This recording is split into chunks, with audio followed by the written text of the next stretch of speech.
तो नमस्कार दोस्तों। इस टॉपिक में हम देखेंगे कि जो हमारा कॉन्स्टिट्यूशनल अमेंडमेंट है ना, तो उसके टाइप कौन कौन से हैं और उसके अलावा उसके अंदर कौन कौन से संशोधन होते हैं और कौन कौन से संशोधन हो चुके हैं और इम्पोर्टेंट कौन कौन से एग्ज़ाम पॉइंट ऑफ व्यू से। ठीक है, तो सबसे पहले तो देखिए, एक साधारण बहुमत संशोधन होता है। ठीक, साधारण बहुमत संशोधन में क्या होता है, संसद के दोनों सदनों में उपस्थित और मतदान करने वाले सदस्यों के साधारण बहुमत की आवश्यकता होती है। ठीक है, गैर संघीय प्रावधानों के लिए उपयोग किया जाता है। मतलब ऐसा समझिए कि 550 के आसपास लोकसभा में सीट है, 250 के आसपास राज्यसभा में सीट है। ठीक है, अब मान लीजिए उस दिन कितने लोग आए हैं, 300 लोग ही आए हैं।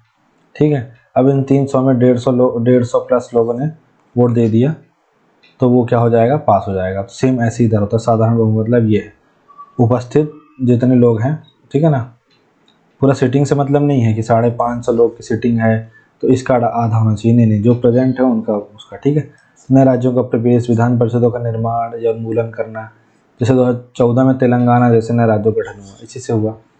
अब this process is not under article 3, ये अमेंडमेंट तो है लेकिन आर्टिकल 368 के अंडर अमेंडमेंट नहीं है, ये आपको ध्यान रखिएगा। तो कभी जैसे टाइप ऑफ अमेंडमेंट आपको लिखने के लिए आ जाए या कुछ ऐसा क्वेश्चन बन जाए कि अमेंडमेंट के प्रकार बताइए, तो हम लिखिए प्रकार। ठीक है, फिर एक लिखिए अंडर 368। ठीक है, और एक सामान्य लिखिए, फिर सामान्य में यही साधारण बहुमत वाला लिखिए, और इसमें अभी दो आएंगे। ठीक है, 2/3 बहुमत और एक और आएगा 2/3 प्लस आपका 50% राज्यों वाला। ठीक है, अच्छा आगे बढ़ते हैं। अब इसमें देखिए अनुच्छेद 368 में जो हम उसको विस्तार से देखें तो पहला विशेष बहुमत संशोधन। ठीक है, बहुमत प्रत्येक सदन की कुल सदस्यता का बहुमत 50% से अधिक उपस्थित और मतदान करने वाले सदस्यों का 2/3 बहुमत। ठीक है, देखिए जैसे 550 की सीटिंग है ना, 550 की सीटिंग है तो 550 का 50% कितना होगा। ठीक है, अंदाज़ा लगाइए 200, आप मान लीजिए 75 के आसपास। ठीक है, 275 नहीं होगा, 225 भी नहीं होगा। ठीक है, जो भी होगा मान लीजिए 550 का आधा 250 होता है, 250, हाँ 275 से लिखा था मैंने। ठीक, 275 हुआ। अब ये जो 275 है, ठीक है, ये तो रहने ही चाहिए। ठीक है, तो मतलब ये इतना तो मिनिमम रिक्वायरमेंट है ना। लेकिन अभी क्या बोला है, उपस्थित और मतदान करने वाले सदस्यों का 2/3 बहुमत। ठीक है, उपस्थित और मतदान करने वाले सदस्यों का 2/3 बहुमत। तो मतलब यहाँ पे मोटा माटी कम से कम अगर 300 लोग होंगे, ठीक है ना, तब जा कर के वो बात बनेगी, जिससे क्या होगा कि जो 2/3 वाला सिस्टम है वो कवर हो पाएगा। ठीक है, तो 50% बस से बात नहीं चलेगी, मतलब इतना तो रहना ही चाहिए। पर उसका मतलब कुल सदस्यता का बहुमत जो है 50% से अधिक होना चाहिए। ठीक है, जो कुल सदस्यता का मतलब 550 और इसका बहुमत 50% से अधिक, तो 50% से 50% ही 275 हुआ।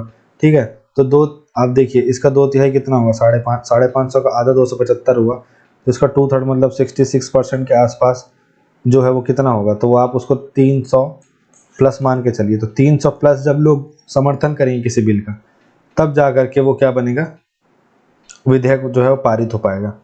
तो 42वां संशोधन 1976 में जो मौलिक कर्तव्य को जोड़ा गया, इसी के तहत जोड़ा गया।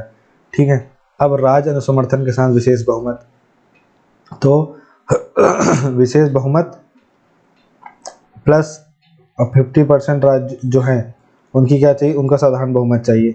तो संसद में विशेष बहुमत और कम से कम आधे राज्यों विधानसभाओं द्वारा अनुसमर्थन, जैसे 101वां संशोधन जीएसटी जो है वो इसी के तहत आया। ठीक, तो ये आई होप ये आपको क्लियर होगा। तो 3 टाइप के आपके संशोधन हो गए। इसके बाद आपको क्या लिखना है, संशोधन की प्रक्रिया। अगर आज संशोधन की प्रक्रिया बताओ, तो पहली बात तो ये है कि भाई ये संसद के किसी भी सदन में पेश कर सकते हैं। ठीक है, लोकसभा है, राज्यसभा है, यहाँ भी पेश कर सकते हैं। ठीक है, विधानसभा में, विधान परिषद में नहीं, कतई नहीं। ठीक, फिर प्रत्येक सदन में उस सदन की कुल सदस्यता के बहुमत से विधेयक पारित करना। ठीक है, वो पारित करने वाला सिस्टम है, जिस टाइप का बिल है उसके हिसाब से पारित होगा वो। तीसरा, उस सदन में उपस्थित और मतदान करने वाले सदस्यों के कम से कम 2/3 बहुमत से विधेयक पारित करना, ये भी आपको पता है। फिर विधेयक को राष्ट्रपति के समक्ष स्वीकृति के लिए प्रस्तुत करना। फिर अगला है, राष्ट्रपति को विधेयक पर अपनी स्वीकृति देनी होगी। मतलब देखो ये क्या कहना चाह रहा है, जो कॉन्स्टिट्यूशनल अमेंडमेंट बिल है ना, उस पर राष्ट्रपति जो है किसी भी प्रकार का वीटो नहीं लगा सकता, है ना। यही और सी हैज़ टू गिव द स्वीकृति, ठीक है। इसके बाद अब इसमें कुछ नोट है, जैसे कि money bill can not introduce like this, only A minister can introduce a constitutional amendment bill. क्या बोल रहे हैं, जो मनी बिल है, ठीक है ना, पहली बात तो जो मनी बिल है वो संविधान संशोधन के तहत नहीं लाया जा सकता है। मतलब संविधान के संशोधन वाले में मनी बिल जैसा कुछ भी प्रोविजन नहीं आएगा, ठीक है। मतलब मनी बिल को आप संविधान संशोधन की प्रक्रिया से नहीं गुजार सकते हैं, ठीक है। इसके अलावा सिर्फ एक मिनिस्टर जो है वही इंट्रोड्यूस कर सकता है कॉन्स्टिट्यूशनल अमेंडमेंट बिल, ठीक है। ये आपको ध्यान रखना। तो क्या चीज़ ध्यान रखना है, पहली बात तो ये ध्यान रखना है कि वह संसद के किसी भी सदन से पेश किया जा सकता है, ठीक है, पहला। दूसरा, ओनली अ मिनिस्टर, ठीक है, कैन इंट्रोड्यूस, ठीक है। क्योंकि देखिए अगर संविधान संशोधन बिल पारित नहीं हो, कोई भी बिल पारित नहीं हो, तो सरकार तो गिर जाती है, क्योंकि उसका विश्वास नहीं रहा उस चीज़ पे। इसके अलावा आप देखिए फिर वो बहुमत वाला सीन आपको पता ही है, फिर राष्ट्रपति को भेजा जाएगा और उसके बाद राष्ट्रपति विधेयक पर अपनी स्वीकृति देगा ही देगा। फिर कुछ अपवाद हैं, जैसे money bill can not introduce like this, ठीक है, ये वाली चीज़ें हैं। संविधान प्रक्रिया की आलोचना होती है, क्यों होती है भाई, क्योंकि कोई विशेष निकाय नहीं है ना, ऐसे मुंह उठाए, आज मुंह मोड़ किया कि इस चीज़ को अमेंड करना है तो कर देंगे। जैसे यूएसए में क्या होता है, एक कमेटी बनती है, ठीक है, पूरा एक प्रोसेस चलता है और संशोधन शक्ति संसद के पास है, ठीक। और मतलब जैसे यहाँ पे क्या है, यूएसए की तरह समर्पित संवैधानिक कमेटीज का अभाव है और संशोधन शक्ति सिर्फ संसद के पास है। दूसरा, सीमित राज्य की भूमिका, भाई जो राज्य हैं, ठीक है, उनका कोई रोल ही नहीं है। विधान परिषद, विधानसभा, ये जो है कुछ भी परिवर्तन मतलब अमेंडमेंट ला ही नहीं सकते हैं, ठीक है। राज्य विधानसभाएं संशोधन आरंभ नहीं कर सकती हैं। साथ ही साथ में जो वो होता है 50% से अधिक वाला है, तो उसमें भी नौटंकी ये है कि भाई 50% वाले में वो भी साधारण बहुमत चाहिए, तो उतना तो निकाल ही लेंगे, क्योंकि इसके अलावा आप देखिए कोई समय सीमा नहीं है। संशोधन को अनुमोदित या स्वीकार करने के लिए राज्यों के लिए कोई समय सीमा नहीं है। अनुमोदन वापस लेना अस्पष्ट रहता है। फिर कोई संयुक्त बैठक नहीं। जो आर्टिकल 108 के तहत जॉइंट सीटिंग होती है ना, तो उसके तहत क्या है कि उसमें आप कॉन्स्टिट्यूशनल अमेंडमेंट बिल इन सब के लिए जॉइंट सीटिंग नहीं कर सकते हो, ठीक है। तो कोई संयुक्त संसदीय बैठक के माध्यम से हल नहीं हो रहा है ये। फिर साधारण विधेयकों के समान ही है ये, साधारण विधेयकों के समान प्रक्रिया का पालन करता है सिवाय विशेष बहुमत के, ठीक है। फिर अगला, कानूनी अस्पष्टता। अस्पष्ट प्रावधान अक्सर न्यायिक हस्तक्षेप की ओर ले जाते हैं। तो अमेरिका में जैसे है ना, एक विशेष निकाय है, फिर वहाँ पे विधान जो स्टेट की जो लेजिस्लेशन है वहाँ की भूमिका है, तो यहाँ ऐसा कुछ नहीं है। ये चीज़ ध्यान देने वाली चीज़ है। अब कुछ इंपॉर्टेंट अमेंडमेंट्स हैं वो हम देख लेते हैं। जैसे प्रारंभिक संशोधन 1 से 10 तक। पहला संशोधन, 9वीं अनुसूची जोड़ी गई, भूमि सुधार कानूनों को संरक्षित किया गया। फिर दूसरा, संसद में प्रतिनिधित्व बदलाव किया गया। फिर तीसरा हुआ, फिर चौथा हुआ आपका, फिर पांचवा चला, फिर सातवां। देखिए सातवां इंपॉर्टेंट है, भाग ए, भाग बी, भाग सी राज्यों जैसे वर्गीकरण को समाप्त कर दिया गया, ठीक है। फिर संसद में एससी और एसटी के लिए आरक्षण बढ़ाया गया, 8वां संशोधन 1959, याद रखिए। फिर उसके बाद भारत में जोड़ लिया गया दादरा नगर हवेली को, ठीक है, ये चीज़ याद रखिए। ये 3 अमेंडमेंट ये खास हो गए। इसके बाद आप देखिए कि 11वां संशोधन 1961 में राष्ट्रपति चुनाव प्रक्रिया में सुधार किया गया, ठीक है। फिर गोवा, दमन, दीव भारत में शामिल किया गया 12वें संशोधन में। 13वें में 1963 में क्या हुआ, नागालैंड को एक राज्य बना लिया गया। ये आप याद रख लीजिए, क्योंकि स्टेट रिऑर्गेनाइजेशन एक्ट पढ़ना ही पड़ता है 56 का, तो हो सकता है ये आ जाए कि कौन सा राज्य कब बना। फिर उसके बाद जो 15वां संशोधन है, इसमें हाई कोर्ट के जजों की रिटायरमेंट एज 62 की गई, ठीक है। फिर भूमि सुधारों को 9वीं सूची में शामिल किया गया, 17वां संशोधन। फिर उसके बाद पंजाब को हरियाणा, चंडीगढ़ और पंजाब में पुनर्गठित किया गया, ये 18वां संशोधन 66 में, ठीक है। तो ये तमाम चीज़ें आप याद रखिए। इसके बाद आप देखिए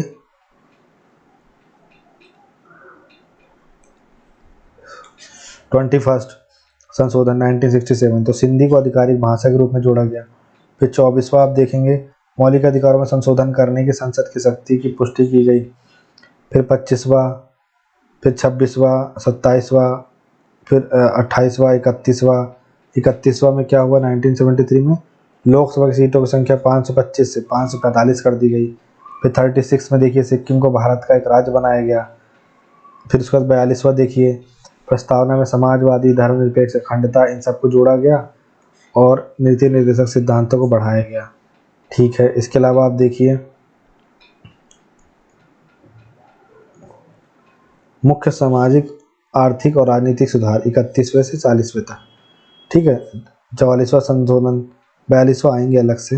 आपातकालीन परिवर्तनों को उलट दिया, मौलिक अधिकारों को बहाल किया गया। फिर फिर आपका 52वां संशोधन 1985 में हुआ, दल बदल विरोधी कानून पेश किए गए। ठीक है, फिर इसके बाद 61वां में मतदान की आयु 21 वर्ष से घटाकर 18 वर्ष कर दी गई। फिर 69 में दिल्ली को राष्ट्रीय राजधानी क्षेत्र का दर्जा दिया।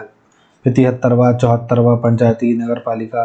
फिर 86 में शिक्षा के अधिकार को मौलिक अधिकार के रूप में जोड़ा गया। ठीक है, फिर इसके तहत 21A आर्टिकल 45 और 51A में के जोड़ा गया। फिर 97 में सहकारी समितियाँ आ गई 2011 में। फिर आपका 101वां संशोधन 2016 GST की शुरुआत की गई। तो ये कुछ इम्पोर्टेंट थे।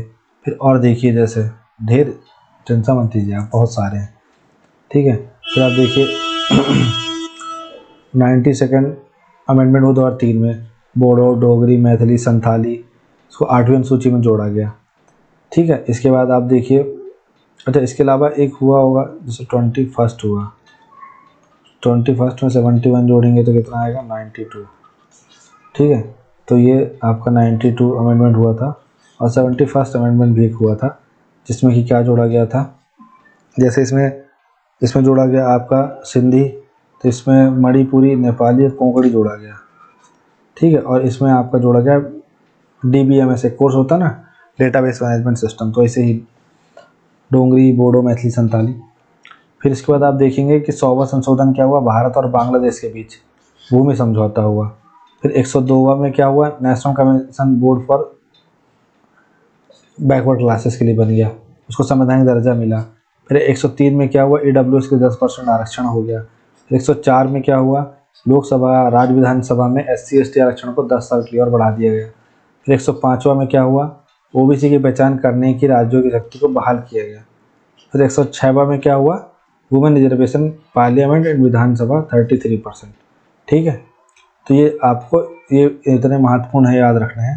बाकी फिर कुछ ऐसे आर्टिकल हैं जो देखिए हम इस तरीके से देख सकते हैं कि पार्ट वाइज देख सकते हैं कि कौन से पार्ट में कौन सा अमेंडमेंट हुआ।